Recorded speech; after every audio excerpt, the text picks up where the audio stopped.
বৃন্দাবনে উপস্থিত হয়ে বা বৃন্দাবনে পৌঁছে যদি আমাদের ভিতরে কোন রকম পরিবর্তন না আসে, তাহলে সেই বৃন্দাবনে গমন করা বা বৃন্দাবনে অবস্থানে করা আমাদের জন্য সত্যিকারই বেকার। বলছে বৃন্দাবনে গমন করলে আমাদের ভিতরে একটা পরিবর্তন আসা স্বাভাবিক, পরিবর্তন অবশ্যই আসবে যদি আমরা সেই মন নিয়ে বৃন্দাবন ধাম ভগবানের লীলাস্থলী দর্শন করার অভিলাষা নিয়ে যাই। ছোট্ট একটা উদাহরণ,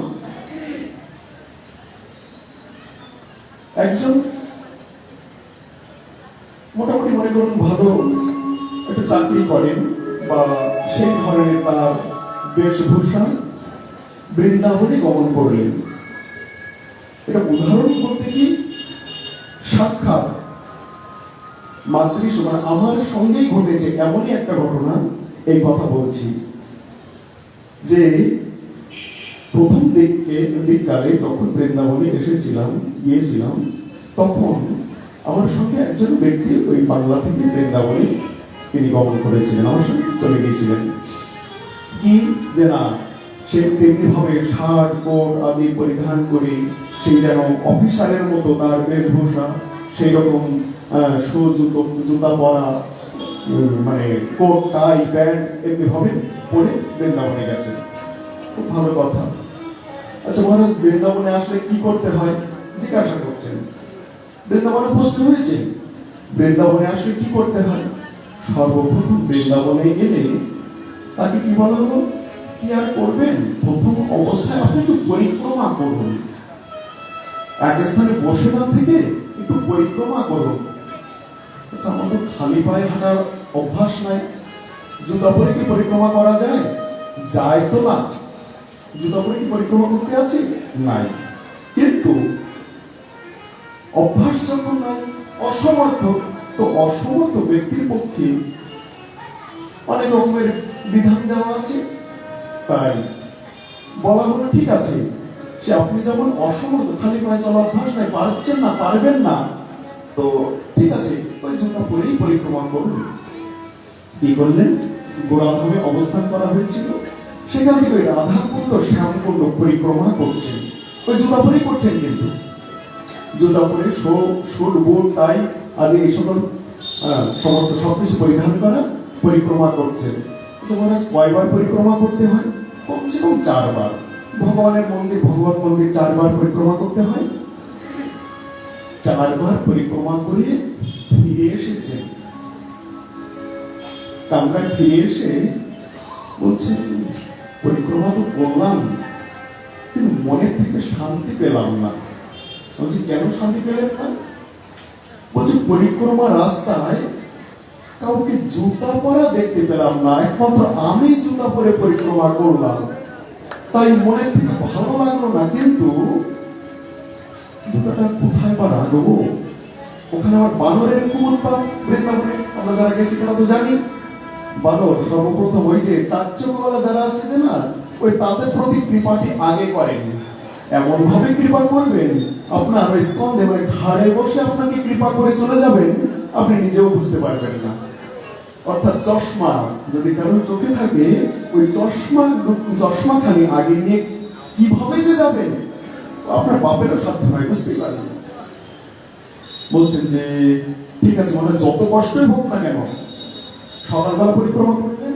বলছেন বিকালবেলা আমি যখন পরিক্রমা করতে যাব, আমি কিন্তু এই জুতা পরে যাব না। মানে সেটা যদি সম্ভব হয় তাহলে তো অতি উত্তম।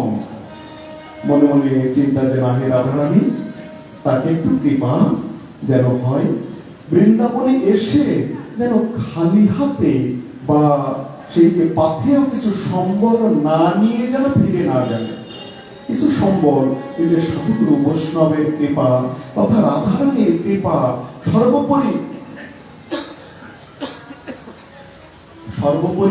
ওই ব্রজ রজ, ব্রজ ধুলি, কি সেই যে ধুলি নয় গোপী পদ রেণু, এই ধুলি মেখেছিল নন্দের ব্যাকা কানু। তাই তো এই যে সর্বক্ষণ 24 ঘন্টা এই যে কপালে আমরা দিয়ে রাখি কি রাধা কুণ্ডের রজ। আমার মহাপ্রভু এই রাধা কুণ্ডের রজ দিয়ে, রজ অর্থাৎ মৃত্তিকা, তিলক করেছিলেন।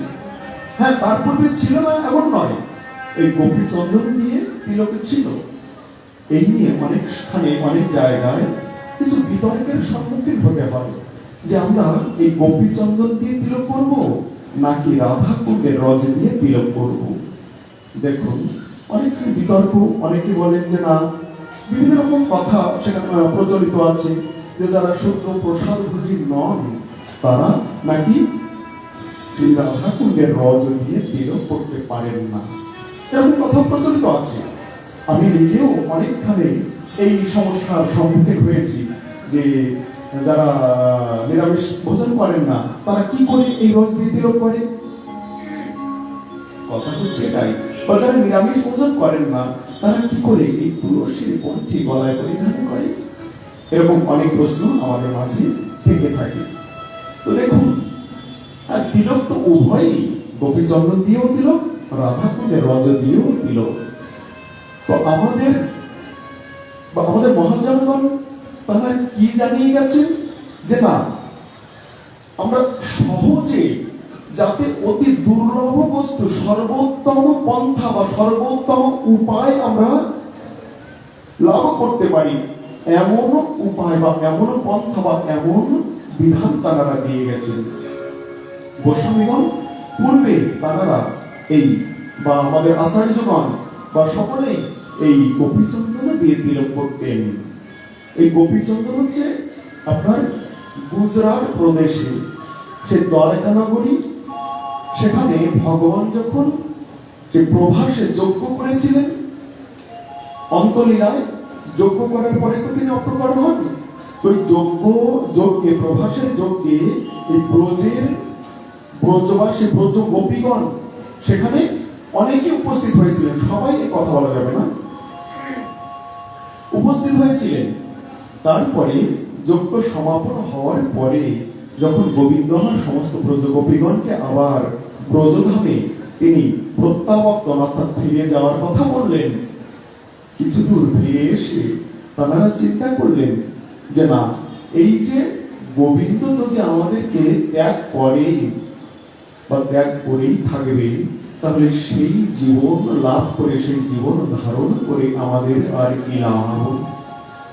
ওই যে যুগায়িতং নিমেষেন চক্ষুষা প্রাবিশায়িতং শূন্যায়িতং জগৎ সর্বং গোবিন্দ বিরহেন মে। যে গোবিন্দকে লাভ করার জন্য সে বৃন্দাবন থেকে তিনি যখন মথুরায় গমন করেছিলেন, বলে গিয়েছিলেন যে আজ যাচ্ছে, কাল কংসকে নিধন করে, কাল না হলে পরশু অবশ্যই ফিরে আসবো।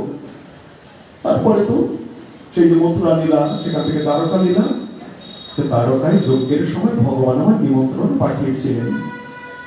তো সেখানে কিছু গোপী উপস্থিত হয়েছিলেন। তো গোবিন্দ আবার যখন তাদেরকে প্রত্যাবর্তন করতে বললেন, ওই কিছু দূর গমন করে তারা কি করলেন যে না, ওই নিজেদের জীবনের অসারত্ব সার বলে আর কিছু খুঁজে পেলেন না। যে গোবিন্দকে আমরা লাভ করার বাসনা নিয়েছিলাম, যে না ইতিপূর্বে কি জানতাম যে না গোবিন্দকে আমরা লাভ করতে পারবো, তিনি যখন কথা দিয়েছেন যে আজ না হোক কাল না হোক পরশু অবশ্যই আসবেন, যেমন করেই হোক আমরা তো গোবিন্দের সান্নিধ্য লাভ করেছিলাম। সেই গোবিন্দ যখন আমাদেরকে আবার পরিত্যাগ করলেন, তাহলে এই জীবনে বেঁচে থেকে আর কি লাভ, এই জীবনে আর কি মূল্য আছে।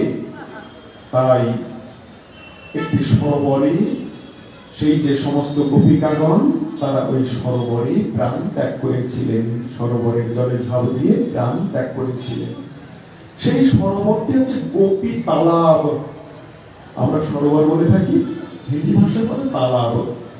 ওই গোপী তালাব, সেই গোপী তালাবে তারা যখন প্রাণ ত্যাগ করলেন, তখন ওই গোপীগণের চরণ রজ বা গোপীগণের সেই যে প্রাণ ত্যাগ করেছে কৃষ্ণ লালসা, কৃষ্ণ প্রাপ্তির লালসা নিয়ে, তাই ওই গোপী তালাবের রজ অর্থাৎ মৃত্তিকা দিয়ে আমার ভক্তগণ ওই গোপীগণকে স্মরণ, যে গোপী চরণাশ্রিত আমরা সকলে, এইটি জানানো বা এইটি সর্বক্ষণ স্মরণে রাখার জন্য এমনিতে তো তিলক আমাদের করতেই হবে। সে তো সনাতন শাস্ত্রে বলছেন তিলকবিহীন ললাট অর্থাৎ কপাল শ্মশান সদৃশ। এবং এই তিলকবিহীন ললাট নিয়ে অর্থাৎ কপাল নিয়ে যদি কোনো পূজা পার্বণ বা যাগ যজ্ঞ ভজন সাধন উপাসনা কিছুই করা হয়, সবকিছুই ব্যর্থ বা সবকিছুই নিষ্ফল হয়ে যায়, শাস্ত্রে বলছেন। তাই মহাপ্রভু বললেন যে তিলক বিহীন কোন ভজন সাধন কোনো কিছুই সম্পন্ন হয় না। তাই তিলক ধারণ আমাদের অবশ্যম্ভাবী। তাই এই গোপী চন্দন দিয়ে তিলক করতেন, ঠিক আছে, খুবই ভালো কথা। কিন্তু যখন আমার মহাপ্রভু সন্ন্যাস গ্রহণের পরে সেই পুরীধামতে, সেই যে বৃন্দাবন ধামে গমন করেছিলেন, তো তিনি যে গোস্বামীগণকে আদেশ করেছিলেন যে তিনটি কার্য সম্পন্নের জন্য, যে ভগবানের লুপ্ত তীর্থগুলি উদ্ধার করা, সেই লীলা স্থান, যে যে স্থানে তিনি লীলা করেছিলেন সেই ভগবান শ্রীকৃষ্ণ, সেই সময় লীলা স্থানগুলি প্রকট করা, মহারাসস্থলী, সেই যে কুসুম সরোবর, মানসী গঙ্গা, গোবর্ধন তট, বৃন্দাবন, বিভিন্ন বিভিন্ন লীলা স্থান, যে যে স্থানে ভগবান যে যে লীলা করেছিলেন, সেই গোকুল নগরী, সে বর্ষানাও, সে নন্দগাঁও, জাপট, সেই আশেশ্বর মহাদেব, ভূতেশ্বর মহাদেব, গোপেশ্বর মহাদেব, কামেশ্বর মহাদেব, এমনিভাবে সমস্ত লীলা স্থানগুলি। কিন্তু কি বলছেন ভগবান নিজেই যেমন বললেন না যে আমরা বিনা ব্রজ প্রেমে কভু নারে দিতে। তাই সেই সর্বশ্রেষ্ঠ সম্পদ যেমন ভগবান ভিন্ন দ্বিতীয় আর কেউ দিতে পারেন না, সেই প্রেম সম্পদ, সেই প্রেম সদৃশ রাধারানীর সাক্ষাৎ কি যে দ্রবীভূত স্বরূপ হচ্ছে আমার এই রাধা কুণ্ড। তাই গোস্বামীগণ সর্বতীর্থ মানে সমস্ত লীলা স্থানগুলো প্রকট করলেও, জানালেও, প্রকট বলতে কি সেখানে কি লীলাস্থান ছিল না? সে ভগবান লীলা করে চলে যাওয়ার পরে, তিনি অপ্রকট হওয়ার পরে সমস্ত ব্রজধাম, সেই যে ব্রজবাসী শূন্য হয়ে গেছিলেন, তিনি যখন আসেন সবাইকে নিয়ে আসেন, আবার যখন যান তখন সবাইকে তিনি নিয়েই চলে যান। তাই সমস্ত ব্রজধাম ব্রজবাসী শূন্য হয়ে গিয়েছিল। কি হয়েছিল যে না, এই যে পাণ্ডবগণ যখন স্বর্গারোহীতে গমন করলেন, এই একমাত্র বংশধর কে পরীক্ষিত মহারাজের উপরে সেই হস্তিনাপুরের রাজ সিংহাসনের ভার তথা সারা ভারতবর্ষে বা সমস্ত বিশ্বের রাজা রূপে তাকে যে অধিষ্ঠিত করে তারা স্বর্গারোহীতে গমন করেছিলেন। আর কি করেছিলেন যে না, অর্জুন তথা যুধিষ্ঠির মহারাজ তারা কি করেছিলেন, ভগবানের সেই যে দ্বারকাপুরী সেটিও তো জলে, সমুদ্রের জলে প্লাবিত হয়ে গেছিল, 56 কোটি যদুবংশ তারাও ধ্বংস হয়ে গেলেন। তখন যেমন পাণ্ডব বংশে একজন উত্তরসূরি বা একটি প্রদীপে যে অবশিষ্ট ছিল, ঠিক তেমনি যদুবংশেও, যদুবংশ কোন বংশ, যে না ভগবানের যে বংশে আবির্ভূত হয়েছিলেন, সেই যে বসুদেব, সেই যে উগ্রসেন মহারাজ, এই বংশ হচ্ছে যদুবংশ। এই যদুবংশে একজন মাত্র প্রদীপ অবশিষ্ট ছিলেন, তিনি কে, এই ভগবানের এবং রুক্মিণী দেবীর পুত্র হচ্ছে প্রদ্যুম্ন। প্রদ্যুম্নর পুত্র হচ্ছে অনিরুদ্ধ, আর অনিরুদ্ধের পুত্র হচ্ছে ব্রজনাভ বা বজ্রনাভ। এই বজ্রনাভকে, কারণ দ্বারকাপুরী তখন তো সমুদ্রে জলে প্লাবিত, কি করলেন, মথুরাপুরীকে আনয়ন করে এই মথুরাপুরীর রাজ সিংহাসনে অধিষ্ঠিত করে এই মথুরা মণ্ডলের রাজা রূপে তাকে প্রতিষ্ঠিত করেছিলেন। এই যে বজ্রনাভ মহারাজ, তিনি দেখলেন সমস্ত বৃন্দাবন জঙ্গলে পরিপূর্ণ। বৃন্দাবন যে আজ থেকে মনে করুন 50 বা 40 বছর আগেও গভীর বন ছিল, এই ইদানিং মনে করুন মোটামুটি 25-30 বছর এর মধ্যে অনেক অনেক পরিবর্তন হয়ে গেছে। এই যে গিরিগোবর্ধন পরিক্রমা করতে গিয়ে আমরা যখন পরিক্রমা করেছি, দলে দলে নীলগাই, হরিণ, ময়ূরের তো কোনো কথাই নাই। ময়ূর যেন, এগুলো বলতে গেলে অনেকটা গল্প বলে মনে হবে, ওই হাতের থেকে এসে চানা বা গেহু মানে গম আমরা হাতে ধরে এমনি করে ময়ূরকে দিয়েছে, হাতের থেকে খেয়ে গেছে। নীল গাইগুলো সে যেন মানে কি যে না একটা ওই চকিত চরণ হরিণীর মতো, হরিণগুলো যেমন তাকিয়ে তাকিয়ে দেখতো, নীল গাইগুলো কেউ ভয় পেত না। এমনি ভাবে বৃন্দাবনের শোভা আমার শ্রী গুরুদেব তিনি বর্ণনা করেছেন যে তারা যখন উপস্থিত হয়েছিলেন তখন আরো গভীর জঙ্গল ছিল। ওই যে গিরি গোবর্ধন পরিক্রমা করতে 7 ক্রোশ 7 ক্রোশ বা 14 মাইল 21 কিলোমিটার, তো আজ থেকে 50 বছর আগেও ওই বৃন্দাবনে ওই যে হিংস্র পশু পাখিও দেখা যেত, চিতাবাঘ, ভালুক, এগুলো দেখা যেত। আছে যে না রঘুনাথ দাস গোস্বামীর সেই যে ভজন করছে রাধাকুণ্ডের তটে বসে, সেই গ্রীষ্মের দ্বিপ্রহর দুপুরকাল প্রচন্ড রৌদ্র বা তাপদাহ কি করলেন আমার রঘুনাথ দাস গোস্বামী, তিনি ওই রাধা রানীর নাম নিয়ে তিনি অঝোরধারায় প্রেমাশ্রু বর্ষিত হচ্ছে। আর হা রাধে, হা কৃপাময়ী, কোথায় গো প্রেমময়ী রাধে রাধে। আমরা এই যে নিয়ম সমাসে কীর্তন করি, গোসাই রাধা কুণ্ড তটে বসে কাঁদে, কোথায় যাবর পানে চেয়ে ডাকে হা রাধে হা রাধে। এমনি ভাবে তিনি প্রেমাশ্রুতে প্রেম বন্যায় তিনি বিগলিত হয়ে যাচ্ছেন, ভেসে যাচ্ছেন। গ্রীষ্মের তীব্র দাবদাহ, প্রচন্ড তাপ, দুঃপ্রহর দুপুর বেলা আমরা এখনো এই ব্রজধামে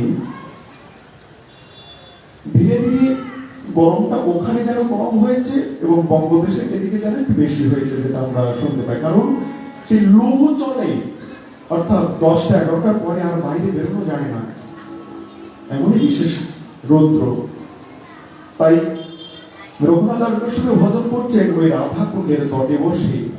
রাধা রানী আমার, তিনি তো করুণাময়ী, প্রেমময়ী, দয়াময়ী। আজ রঘুনাথের এই যে তীব্র রৌদ্র তাপে সে যে কষ্ট পাচ্ছে, তাই কি করলেন নিজের সেই যে আঁচল দিয়ে আজ রঘুনাথ দাস গোস্বামীকে এমনি ভাবে তিনি ছায়া প্রদান করছেন, যেন রঘুনাথের কোনো কষ্ট না হয়।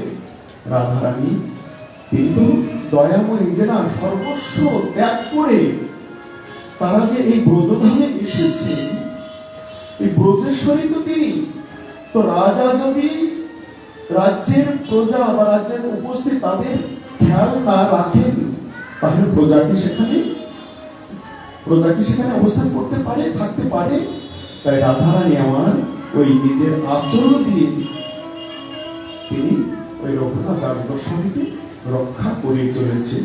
আর কি ইতিমধ্যে 2টি বাঘ এসে ওই রাধা কুণ্ডের জলপান করতে এলেন। রঘুনাথ দাস গোস্বামীর কোনো ভ্রুক্ষেপ নাই, তিনি ভজনে এমনও নিমগ্ন হয়ে গেছেন যে না তার কোনো দিকে আর ভ্রুক্ষেপ নাই।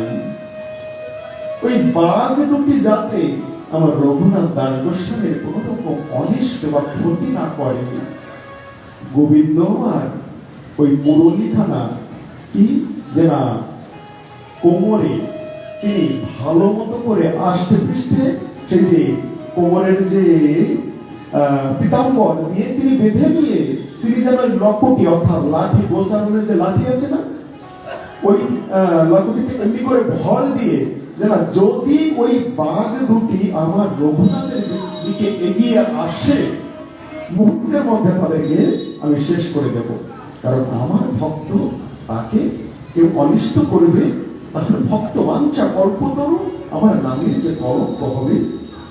তাই গোবিন্দ যেন এমনি ভাবে অবস্থান করছেন, ওই যে বাঘ 2টির দিকে এমন ভাবে নিরীক্ষণ করছেন যে না জলপান করতে এসছিস ঠিক আছে, জলপান করে চলে যাবি, কিন্তু আমার ভক্ত রঘুনাথ দাস গোস্বামী যে ভজন করছেন তার দিকে যদি দৃষ্টিপাত করেছিস তাহলে তোদের ভবলীলা আমি শান্ত করে দেব। এমনি ভঙ্গিতে সেই রাধা কুণ্ডের তটে আজও গেলে দর্শন পাবেন যে না রঘুনাথ দাস গোস্বামী তিনি ভজন করছেন একনিষ্ঠ চিত্তে। রাধারানী আমার আঁচল দিয়ে ছায়া দিয়ে রেখেছেন আর গোবিন্দ আমার এমনি ভাবে রক্ষা করছেন।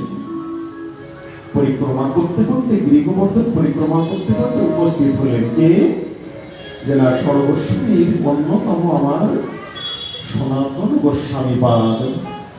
সনাতন গোস্বামীপাদের নিত্য নিয়ম ছিল। দেখুন আমরা নিয়ম সেবা মাসে শুধু নিয়ম করি, আর একদিন বলা হচ্ছে সনাতন গোস্বামীপাদ তারা যে আচার্য, আচার করে কে হয় না করে প্রচার, তিনি আচার্য হতে পারবেন না। আবার শুধু প্রচারে করে কেহ না করে আচার, তিনিও আচার্য নন। আচার প্রচার নামের করহ দুই কার্য, তুমি জগতের গুরু জগতের আর্য। সনাতন গোস্বামীপাদ তিনি আচরণ করে শাস্ত্র গ্রন্থ রচনা করেছেন এবং মহাপ্রভুর আদেশ পালন করেছেন এবং তার নিত্য নিয়ম আচরণ করে দেখিয়ে দিয়ে গেছেন। কি তিনি অবস্থান করতেন কোথায়? বৃন্দাবনের সেই মদন মোহন মন্দির আমরা যারা গমন করেছি গেছি, দ্বাদশ আদিত্য টিলায় যমুনার তীরে সে যে কেলিকদম্ব তার সন্নিকটে দ্বাদশ আদিত্য টিলা ক্ষুদ্রাকায় পাহাড় বিশেষ, সেখানে অবস্থান করতেন। ব্রহ্ম মুহূর্তে তিনি যমুনায় স্নান করে কি করতেন? সর্বপ্রথম গমন করতে কোথায়? মথুরায়। কেন? সেখানে আছেন কে? যে না বাবা ভূতেশ্বর মহাদেব। বৃন্দাবনের চার স্থানে তিনি ওই দ্বারপাল রূপে দাঁড়িয়ে আছেন, অবস্থান করছেন। যে মথুরায় ভূতেশ্বর, গোবর্ধনে চাকলেশ্বর, বৃন্দাবনে গোপেশ্বর আর কাম্যবনে কামেশ্বর, এই চার স্থানে তিনি ওই দ্বারী বা দ্বারপাল রূপে অবস্থান করছেন। তার কৃপা না হলে ওই বৃন্দাবনে প্রবেশ করা যায় না। তাই সর্বপ্রথম মথুরায় গমন করছেন। ভূতেশ্বর মহাদেবকে দণ্ডবাদ প্রণাম স্তব স্তুতি বন্দনা করি তার কৃপা আশীর্বাদ নিয়ে তিনি চলেছেন কোথায়? ওই গিরি গোবর্ধন পরিক্রমায়। বৃন্দাবন থেকে মথুরা ভূমি প্রায় ওই 10-12 কিলোমিটার মতো। সেখান থেকে ভূতেশ্বর মহাদেবকে দণ্ডবাদ প্রণাম করে সেখান থেকে চললেন কোথায়? ওই মথুরা থেকে গিরি গোবর্ধন। আবার কিন্তু কত? 7 ক্রোশ 21 কিলোমিটার। 7 ক্রোশ গিয়ে পুনরায় 7 ক্রোশ গিরি গোবর্ধন পরিক্রমা করলেন, অর্থাৎ 2-7 ক্রোশ, অর্থাৎ 21 দুগুণা 42 কিলোমিটার এবং এই যে কত ছিল? 12 কিলোমিটার। পুনরায় ওই গিরি গোবর্ধন পরিক্রমা করে তিনি পুনরায় চলে আসতেন মথুরায়। দেবাদিদেব মহাদেবকে দণ্ডবাদ প্রণাম করে যেন পরিক্রমা পূর্ণ হয়েছে আশীর্বাদ নিয়ে গিয়েছিলাম এবং পূর্ণ হয়েছে প্রভু, তোমার কৃপা পূর্ণ হলো। আজকের ভজন আমার বা পরিক্রমা আমার পূর্ণ হলো, কৃপা করো এমনি ভাবে যেন আমি নিত্য নিয়মে এই পরিক্রমা বা আমার ভজন করতে পারি। তারপরে ওই মথুরায় যে চৌবে ব্রাহ্মণ অর্থাৎ 4 বেদ সম্বন্ধে জ্ঞাত যে সকল ব্রাহ্মণগণ, চতুর্বেদী বা চৌবে ব্রাহ্মণ বলা হয়, তাদেরকে ব্রাহ্মণগণের মধ্যে শ্রেষ্ঠ ব্রাহ্মণ মানা হয়। কারণ 4 বেদ ঋক সাম যজু অথর্ব, তো 1 বেদী 2 বেদী 3 বেদী চতুর্বেদী। তো চৌবে ব্রাহ্মণগণের গৃহে তিনি মাধুকরী করতেন। কি মাধুকরী? যে না ওই যে আঁচল পেতে আটা, শুকনা আটা মাধুকরী করতেন। এই নয় যে বানানো রুটি, এটা নয়, শুকনা আটা মাধুকরী করে তিনি এই মথুরা থেকে আবার বৃন্দাবনে ফিরে আসতেন।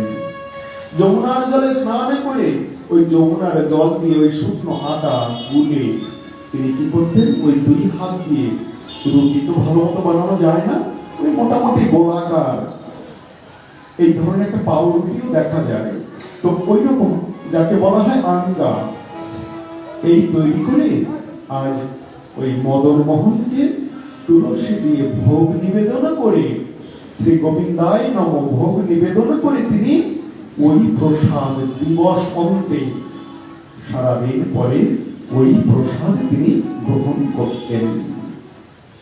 যে কারণে মদনমোহন বললেন যে সনাতন সনাতন সেই সবজি বা তরি তরকারি কিছুই তো নাই, শুধু একটু নুন তো অন্তত দিতে পারো। স্বয়ং ভগবান মদনমোহন আজ সনাতন গোস্বামীকে বলছেন যে এই যে আলনি অর্থাৎ বিনা লবণ দ্বারা এই যে রুটি প্রস্তুত করা, ওই বনের শুকনো লতা পাতা বা খড় বা এই যে ডালপালা দিয়ে হয়তো বা কি করছেন যে ওই নিজে তো ভজনে আছেন, ভজনটি মুখ্য, ওই অগ্নি প্রজ্বলিত করে তার উপরে ওটি রাখছেন। কখনো একটি পাশ হয়তো বা দগ্ধ হয়ে যাচ্ছে, মানে পড়ে যাচ্ছে, আবার কখনো কাঁচা থেকে যাচ্ছে। ওই যেমনই হচ্ছে, কোন প্রকারে উদয় নিবৃত্তি অর্থাৎ ক্ষুধা নিবৃত্তি তিনি ওই আঙ্গা সারাদিন পরে ওই প্রসাদ পেতেন। তাই মদনমোহন বললেন যে আমাকে একটু নুন অন্তত দাও, এই আলনে কি কখনো পাওয়া যায়? কিন্তু আমার সনাতন গোস্বামী কি বলেছিলেন, পারবো না, আমার পক্ষে সম্ভব নয়। আজ বলছো নুন দাও, আমি নুন এনে দিলাম, আগামী দিন বলবে যে না আরেকটু অন্য মিষ্টান্ন দাও, একটু ঘি দাও, একটু মনি দাও, একটু মাখন দাও। আমি রাজার পুত্র, আমি কি সাধারণ দ্রব্য সাধারণ জিনিস পেতে পারি? আমার পক্ষে সম্ভব নয়। দেখো ভালো করে কথা বলছি, শুনে রাখো, কানে খুলে শুনে রাখো। আমার কাছে তুমি এলেও কে তুমি? মদনমোহন। আমি কিন্তু মদনমোহন তোমার দাস নই। আমি তোমার কথা মতো তোমার আদেশে আমি বৃন্দাবনে আসিনি। আমি এসেছি বা আমি কার দাস? ছেঁড়া কাঁথা নেড়া মাথা, মুখে কৃষ্ণ গুণগাথা, পরনেতে ছেঁড়া বহির্বাস। তাদের বেশভূষা কেমন ছিল? যে ত্যাগ বৈরাগ্যের চরম তরম পরাকাষ্ঠা, ত্যাগ বৈরাগ্যের প্রতিমূর্তি। কখনো নতুন বস্ত্র তারা পরিধান করেননি। বৃন্দাবনে গমন করে ওই ব্রজবাসীগণের সেই ছেঁড়া কান্থা বা পরিধেয় যে পুরানো ফাটা ছেঁড়া বস্ত্র, এইগুলোই। তাই ছেঁড়া কান্থা আর নাড়া মাথা, মুখে কৃষ্ণ গুণগাথা, পরনেতে ছেঁড়া বহির্বাস। শুধাইলে তারে বলে সে যে আমি শ্রী গৌরাঙ্গের দাস। কৃষ্ণ দাস নয়, আমি গৌরাঙ্গের দাস।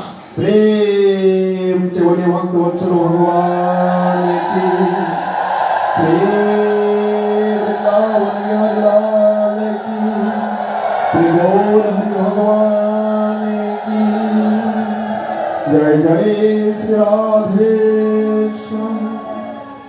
কি বলছেন? আমি গৌরাঙ্গের দাস। মদনমোহন, আমি তোমার দাস নই। তুমি একটা কথা বলবে, আমি যে একজনের চরণে আমি আমার সর্বস্ব সমর্পণ করেছি, আমি যে তার অনুমতি তার আদেশ নিয়ে বৃন্দাবনে এসেছি। তিনি যেভাবে আমাকে যে নির্দেশ যে আদেশ করেছেন, আমি সেটি পরিপূর্ণরূপে পালন করার চেষ্টা করব। তাই পারবো না আমি ওই যে তোমার সেবার নিমিত্তে যদি আমাকে ওই দুয়ারে দুয়ারে ভিক্ষা করতে হয়, তাহলে আমি ভজন করব কখন? আমি এই যে মহাপ্রভুর আদেশ যে লুপ্ত তীর্থগুলি উদ্ধার বা সদগ্রন্থ প্রণয়ন আর কি শ্রী বিগ্রহের সেবা প্রকট, এগুলো আমি কখন করব? তাই পারবো না। তারপরে সেই নুনের সম্বন্ধে যে ঘটনাটি আছে সেটা আমরা পরে সাধন করবো। এখন কথা হচ্ছে এই যে সনাতন গোস্বামী পাদ পরিক্রমা করতে করতে উপস্থিত হলেন কোথায়? রাধা কুণ্ডে। এসে দূর থেকে দর্শন করছেন, কি দূর থেকে দর্শন করছেন রঘুনাথ দাস গোস্বামী ভজন করছেন ওই রাধা কুণ্ডের তটে বসে। আর স্বয়ং প্রেমময়ী রাধা রানী তিনি আচল দিয়ে রঘুনাথ দাস গোস্বামীকে ওই রৌদ্র থেকে রক্ষা অর্থাৎ ছায়া প্রদান করে চলেছেন। ওদিকে শ্রী গোবিন্দ আমার ওই যে দুটি বাঘ থেকে ওই যে অগ্নিভাবে রঘুনাথকে রক্ষা করেই চলেছেন। ধীরে ধীরে ধীরে ধীরে এগিয়ে এলেন। এই দৃশ্য দর্শন করতে করতে বুঝছেন যে হ্যাঁ রাধারানী, তুমি এতই করুণাময়ী, এতই দয়াময়ী যে না কেউ ভজন করছে জন্য তার ভজনে যেন কোনো বিঘ্ন না হয়, কোন রকম সে যেন কষ্ট না পায়। তাই তুমি নিজে কষ্ট স্বীকার করে ওই রৌদ্র দ্বিপ্রহরের রৌদ্রের তাপদাহে তুমি নিজে অবস্থানে করে নিজে দাঁড়িয়ে থেকে ওই রঘুনাথকে তুমি ছায়া প্রদান করছো।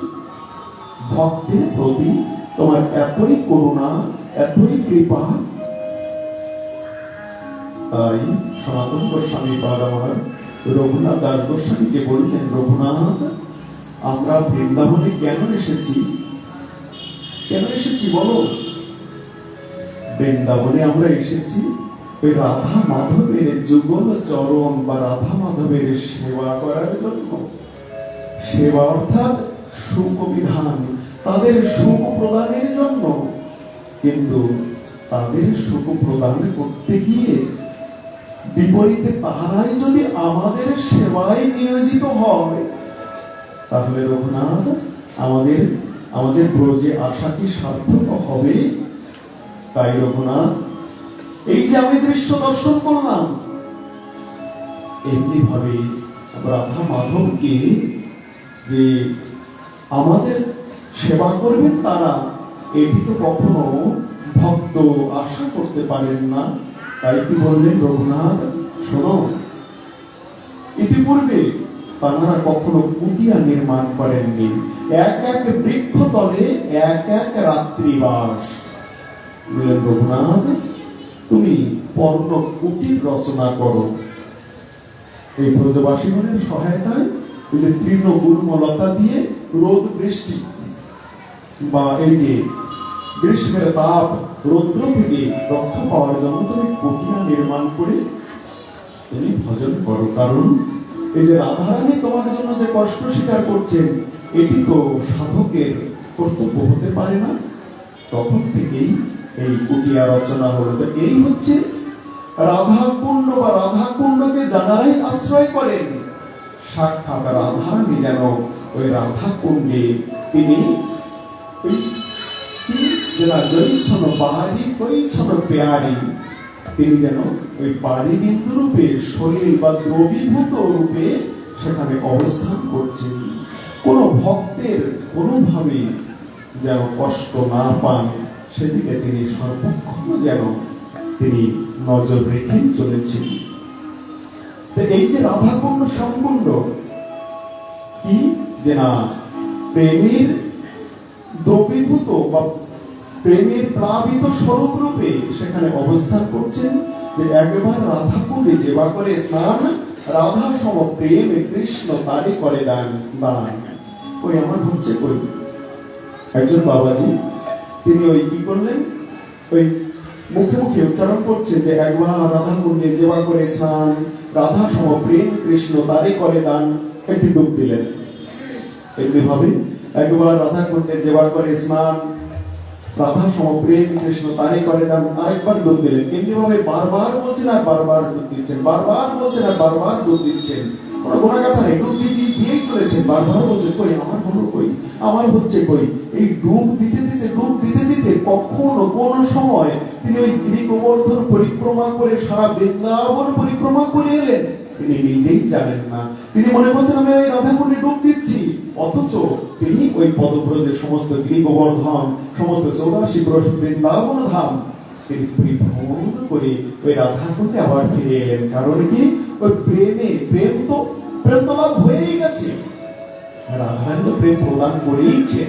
তাই ওই প্রেম প্রাপ্ত হয়ে তিনি কখন যে ওই সারা বৃন্দাবন লীলাভূমি আমার রাধারানীর সেই রাধা সেই ব্রজধামের ব্রজ রজে তিনি যে সর্বাঙ্গ সিদ্ধ করেছেন অর্থাৎ অভিষিক্ত করেছেন, তো সেটি তিনি নিজেও অবগত নন। তো ওই যে উদাহরণটি পূর্ণ করা যায়, যে পরিক্রমা করে এসে বলছেন সবাই খালি পায়ে পরিক্রমা করছেন, আমি শুধু, তার তো চলা অভ্যাস নয়। কি যে না পায়ে অনেকটা ফসকা পড়ে গেছে, কিন্তু আসার পরে আবারও মন খারাপ। কি ব্যাপার, কি হয়েছে, মন খারাপ কেন? মহারাজ ভালো লাগছে না। আচ্ছা কি ভালো লাগছে না, কি কি ভালো লাগছে না? না, সকলে ওই ধুতি, বহির্বাস, তিলক, কণ্ঠে মালা পরিধান করে মানে পরে ওই পরিক্রমা দিচ্ছে, সবাইকে দেখতে পাচ্ছি। আর আমি এই যে সাহেবদের মতো এই সকল ড্রেস পরে এই যে পরিক্রমা দিচ্ছি, আচ্ছা আমি কি আমি কি আমি কি সাহস পাচ্ছেন না? আচ্ছা, তুলসীর মালাকে নেওয়া যাবে? যদি কোনো মানে বলতে পারছেন না, হ্যাঁ, সাহস পাচ্ছেন না, তুলসীর মালাকে আমি নিতে পারবো? হ্যাঁ হ্যাঁ, কেন পারবেন না? আরে অবশ্যই পারবেন। রাধারানীর ধামে রাধারানীর কাছে এসেছে, তার কৃপা অবশ্যই হবে বা হচ্ছে জন্যই এটা মনে মনে ধারণা যে না, ধীরে ধীরে পরিবর্তন। আচ্ছা, আমি যদি আরেকটা কাজ করি, কি কি কাজ? না, এই স্যুট কোট এই ড্রেস পরে ভালো লাগছে না। আমি মনে মনে চিন্তা করলাম, একটা ধুতি আর একটা বহির্বাস আমি ক্রয় করবো, মানে কিনবো। রাধারানী কৃপা যখন হচ্ছে, ভালো মতোই যেন কৃপা হয়। কি করলেন? কেউ বলে দিলে সেটা করা একটা অন্যরকম, আর নিজের ভিতর থেকে কিছু যে মানে নিজের থেকেই সেটা করা। কি করলেন? একটা ধুতি কিনে নিয়ে এলেন, ধুতি বহির্বাস পরে পরিক্রমা করতে গিয়ে। এটি কোনো গল্প বলছি না, আমার সঙ্গের সাথী তিনি বৃন্দাবনে গিয়েছিলেন, এমনই ঘটনা ঘটেছিল। কি হলো? ধুতি বহির্বাস কিনে নিয়ে এলেন। মহারাজ, ধুতি বহির্বাস নিয়ে এসেছি, এখন এখন কি তাহলে একটা তুলসীর মালা, আচ্ছা চন্দন কি পরা যায়? হ্যাঁ, কেন যাবে না? অবশ্যই যাবে। বৃন্দাবনে এসে ব্রজ রজ যদি আমি ধারণ না করতে পারলাম, তাহলে বৃন্দাবনে যাওয়া কি আমার সার্থক হবে? কি হলো? ওই নিজেই তুলসীর মালা এবং ওই রজ তিলক ওখানে পাওয়া যায়, নিয়ে আসলেন। কি হলো? নতুন ধুতি, নতুন গেঞ্জি আর নতুন বহির্বাস, একদম সম্পূর্ণ সাদা, ধবধবে সাদা। দেখুন কৃপা কেমন করে হয়। নতুন ধুতি পরলেন, নতুন গেঞ্জিটা পরলেন, যেমন আমরা দীক্ষা নেওয়ার সময় কি হয় যে না, নতুন বস্ত্র ধারণ করি। তুলসীর মালাটি প্রসাদী করে আমার ভগবানের চরণামৃত তথা ভগবান ও রাধারানী চরণে শ্রী গুরুদেবের চরণ প্রসাদী করে তার গলায় পরিধান অর্থাৎ বেঁধে দেওয়া হলো। কণ্ঠে ধারণ করলেন, তিলক ধারণ করলেন। এই যে নতুন বস্ত্র ধারণ করে যেন তিনি নতুন রূপে সেই যে পুরানো সর্বস্ব পরিত্যাগ করে এই নতুন রূপ যখন ধারণ করলেন, বললেন মহারাজ, এইবার যেন আমি মনের থেকে শান্তি পাচ্ছি। মনে হচ্ছে যে আমার বৃন্দাবনে আসা যেন এইবারে সার্থক হলো। তা না হলে আমি মনে শান্তি পাচ্ছিলাম না। তাহলে আর একবার পরিক্রমা করে আসি। ঠিক আছে, আবার পরিক্রমা করতে বেরিয়ে গেলেন। সকালবেলা পরিক্রমা করে তাহলে আমার মন খারাপ কেন? মহারাজ, আমি মুখে বলবো নাকি কাজে করবো? আচ্ছা বলুন, শুনি। তারপরে বলছেন এই যে নতুন চকচকা ধবধবা পোশাকটা ভালো লাগছে না। সবাই কেমন একটা ওই ধুলায় মিশ্রিত, অর্থাৎ মনে হলো তারা যেন ব্রজের অজে গড়াগড়ি দিয়ে সর্ব অঙ্গ তাদের ধুলায় ধূসরিত।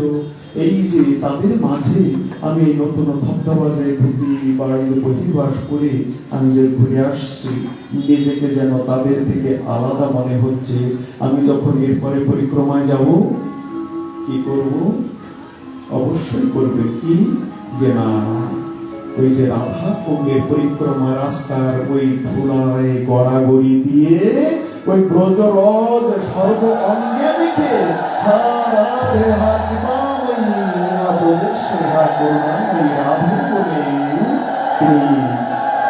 নিজের সর্বস্বই রাধা রানীর চরণে সমর্পণ করে দিলেন। আর ফিরে আসেননি, সাধু হয়ে গেলেন, বাবাজি হয়ে গেলেন। এই হচ্ছে কৃপা। রাধাকুণ্ডে বা রাধারানীর ধামে একবার উপস্থিত হলে অবশ্যই কৃপা হয়। আমাদের সেই কৃপাটুকু নেওয়ার মন মানসিকতা নিয়ে সেখানে যেতে হবে, এই নয় যে যাব, অথচ ওই ঘুড়ির লাটাইয়ের মতো ওই লাটাইটি বেঁধে রেখে যাব আমাদের সংসারে। তাহলে মন তো আমাদের এই সংসারে, এই গৃহে, এই যে পরিবারের বা মায়ামোহে আবদ্ধ হয়ে থাকবে। তাহলে রাধারানীর কৃপা বর্ষণ হলেও আমি যে উপযুক্ত পাত্র হতে পারিনি, যে কারণে আমি তার কৃপাকে ধারণ করতে অসমর্থ। তাই আমাদের বৃন্দাবনে যেতে হবে, অবস্থান করতে হবে, সেই মতো উপযুক্ত পাত্র রূপে আমাদের নিজেদেরকে তৈরি বলছে। একদিনে তো সম্ভব নয়, কিন্তু মনটা তো আমাদের তৈরি করতে হবে। যে না, বলছে অনেক সময় বলা হয় মানে এই যে ভগবত প্রাপ্তি জন্ম জন্মান্তর, এক জন্মে কি হবে? বহু বহু জন্ম জন্মান্তরের পরে ভক্ত প্রহ্লাদ কত জন্ম পরে পেয়েছিলেন, ভক্ত ধ্রুব হাড়ের পাহাড়। বাবা, তাই যদি হয়ে থাকবে, আমরা এইটা তো মনে করতে পারি যে আমারও তো বহু জন্ম পার হয়ে গেছে। হয়নি কি? অবশ্যই পার হয়েছে। তাহলে এই জন্মেই আমি একটু চেষ্টা করে দেখি না? এই জন্মেই আমি একটু চেষ্টা করে দেখি। চেষ্টার অসাধ্য তো কিছুই নাই। বিশ্বাস, শ্রদ্ধা, ভক্তি সহকারে যদি আমরা ভগবত চরণে আত্মসমর্পণ করে দিয়ে মাত্র 7 দিনে যদি পরীক্ষিত মহারাজ আমার ভগবানকে লাভ করতে পারেন, তাহলে আমাদেরও তো, যদিও আমাদের জানা নাই যে তার কতদিনের সময় অবশিষ্ট আছে, তারপরেও আমরা আশা তো রাখতে পারি যে 7 মঞ্জিল 7 তলায় একবারে উঠতে যদিও বা না পারি, ওই 1 তলা 2 তলা পর্যন্ত যদি যেতে পারি, কিছু দূর অগ্রসর হতে পারি, তাহলে তো আমাদের ওই অংশটুকু, ওই যে যতদূর অগ্রসর হলাম ততটুকু তো এগিয়ে থাকলাম। নবে ভক্ত প্রণশ্বতী অর্জুন বললেন যে হে ভগবান, ওই ছিন্ন মেঘের ন্যায় তোমার ভক্তবৃন্দ কি ওই শূন্যে মিলিয়ে যায়? অর্থাৎ কিছু দূর সাধন ভজন করতে করতে হয়তো তার জীবন অবসান হয়ে গেল। তাহলে ওই সামান্য মেঘ যেমন আকাশে মিলিয়ে যায়, তার থেকে যেমন কোনো বৃষ্টি হয় না, বাদল বা বৃষ্টি হয় না। তখন অর্জুনের প্রশ্নের উত্তরে ভগবান বললেন, না অর্জুন, নমে ভক্ত প্রণশ্বতী, আমার ভক্ত যতদূর অগ্রসর হয়ে থাকবে, পরবর্তী জন্মে সেখান থেকেই তার যাত্রা শুরু হবে। তাই দেখুন না, শিশুকালেও অনেকে আমরা দেখি সন্তান বা যে ছেলে বা মেয়ে, তাদের কত ভক্তি। আবার বয়স সেই কি বলা যায়, 9 বছর বয়সে যাদের ভক্তি, ওই 90 বছর বয়সে এসেও বলবেন আমার এখনো সময় হয় নাই। ও বাবা, তাহলে আর সময় হবে কবে? হ্যাঁ, সময় আর হবে কবে? বয়স্ক আমার বাবা বা মায়েরা, তারা অনেক সময় এই ধরনের, আরে এখনো ভগবানের নাম করে নাকি? হ্যাঁ, এই শিশু বয়সে এই সংসার ধর্ম হবে, অমুক করবে তমুক করবে, এখন থেকে নিরামিষ খাওয়া শুরু করছে। আরে এই ছেলে মেয়েগুলোর জীবনটাই শেষ করে দেবে, এমন কথা ওই বয়স্ক মানুষের মুখে বেশি শোনা যায়, শিশুদের মুখ, ছোটদের মুখে নয়। কিন্তু আমার ভক্ত প্রহ্লাদ তিনি কি বললেন, যে না কৌমারং আচরাইতে প্রাজ্ঞ, যদি ভজন করতে হয় ওই শিশু কালে ভজে কৃষ্ণ পাইবার আসে, যৌবন কালে ভজে কৃষ্ণ আসে বা না আসে, আর বৃদ্ধ কালে ভজে কৃষ্ণ জমের তরাসে। যখন আমরা মুখ দিয়ে শুদ্ধভাবে ভগবানের নামটাও উচ্চারণ করতে পারবো না, দাঁত পড়ে গেছে, হরে কৃষ্ণ দাঁত না থাকলে কি আমরা হরে কৃষ্ণ ঠিক মতো উচ্চারণ করতে পারবো না। বলো তখন কি ওই যদিও ভবগ্রাহী জনার্দন বলে কি হবে? সময় থাকতে আমরা তো তার ভজন করি নাই। এই বৃদ্ধকালে ভজে কৃষ্ণ জমের আসে। তাই ভগবান বলবেন যে না ওই ফুল পুষ্প ওই মানে যখন সুন্দর প্রস্ফুটিত হয় তখনই ভগবানের চরণে অর্পণ করতে হয়। ওই পুষ্প যদি শুকিয়ে অর্থাৎ সেই পতিত হয়ে যায় মানে পড়ে যায় বা শুকিয়ে যায়, সেই ফুলে যেমন ভগবানের সেবা হয় না, তদ্রূপ আমাদেরও ওই কৌমার বা যৌবন কালেই আমাদের ভগবানের সাধন ভজন সেবা পূজা করতে হবে। বাবা রাস্তা একটু দূর আছে, একেবারে সহজ বা একেবারে যে না কুসুমাস্তীর্ণ নয়, কণ্টকাকীর্ণ, মানে কুসুমাস্তীর্ণ যে রাস্তায় পুষ্প বিছানো আছে অতি সহজে পৌঁছাতে পারবো এমন নয়, কণ্টকাকীর্ণ অর্থাৎ একটু কঠিন আছে। কিন্তু সেই কঠিনটি সহজ হয়ে যায় যদি আমরা সাধুগুরু বৈষ্ণবের কৃপা আশীর্বাদ, সদ্গুরুদেব ভগবানের কৃপা আশীর্বাদ শিরে ধারণ করে সেই যে পাথেয় সম্বল আমরা অবলম্বন করে আমরা যদি সেই গৌর গোবিন্দের সেবায় নিয়োজিত হই, সেই কণ্টকাকীর্ণ সেই অতি দীর্ঘ সেই যে মার্গ হলেও আমার ভগবান কৃপা করে অতি সহজেই তার কাছে আমাদেরকে তিনি নিয়ে নেন। কারণ তিনি দেখেন যে না এই ভক্ত আমাকে লাভ করার জন্য কি বললেন, যদি কোনো ভক্ত আমাকে প্রাপ্ত হওয়ার জন্য এক পদ অগ্রসর হয়, আমি সেই ভক্তকে কৃপা বা দর্শন দেওয়ার জন্য 10 পদ অগ্রসর হই। তাই সেই হেন কৃপাময় দয়াময় ভগবানের ভজন যদি আমরা না করতে পারি, এই মনুষ্য জন্ম বৃথা, বেকার বা ধিক্কার। তাই সময় থাকতে আত্মচেতনা বা আত্মচৈতন্য জাগ্রত করতে হবে। তাই তো মহাপ্রভু আমাদেরকে সেই সহজ সরল উপায় অবলম্বন বা জানিয়ে গেলেন। যেমন মহাপ্রভুর কৃপা হলে আমরা আগামীকাল আবারও তৈরি হবে কি যে না আমরা কথা অমৃত আস্বাদন করব। প্রেম চলেছে ভক্তবৎসল ভগবান কি, শ্রী বৃন্দাবন বিহারী লাল কি, শ্রী রাসেশ্বরী রাধা রানী কি, শ্রী ব্রজেশ্বরী রাধা রানী কি, রাধা কুণ্ড শ্যাম কুণ্ড কি, জয় জয় শ্রী রাধে শ্যাম নিতাই গৌর হরি বল। নমনীশ্বর দেব দামোদর সতী দয়ানন্দ পাই, কন্যেতে কুণ্ডল করে ঘর মল শিব করে শোভা পাই। যশোদা ভয়েতে উদুবর হতে নামিয়া দৌড়িয়া যায়, অতিদের কমলে ভক্তি দানে ধরে ভক্তি ধরে বাদে মান। প্রফুল্ল কমল নয়ন যোগর কন্নমে বহিছে ধারা, ঢাকিয়া ঢাকিয়া কর কণ্ড দিয়া মুছিতেছে নদী চোরা। মায়ের তরসে চায়ে দিছে ঘন ঘন সাপ ভয়ে, তীরে তাই অঙ্কিত কণ্ঠের অবস্থিত আরাধি চুরিতে গায়। এই সে প্রকার লীলায় আপনার আপনার মনোভাবে, তাদিকে ডুবাই গোকুলাঞ্চনায় আনন্দে ঈশ্বর বয়।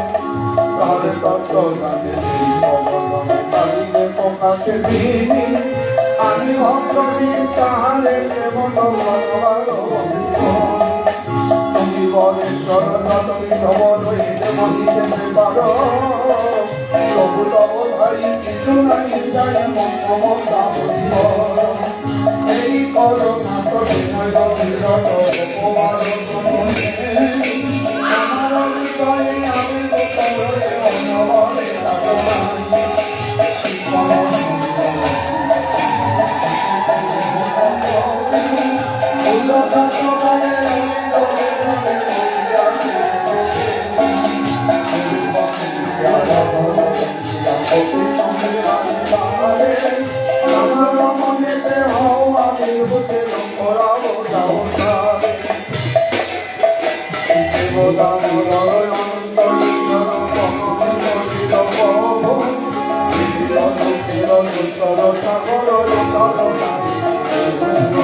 সাগর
নমিতালি শাখায় আমি যত সখী বৃন্দ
जय जय श्री राधे श्याम निताई गौर हरि बोल प्रेम से बोलिए श्रीमद् भागवत महापुराण।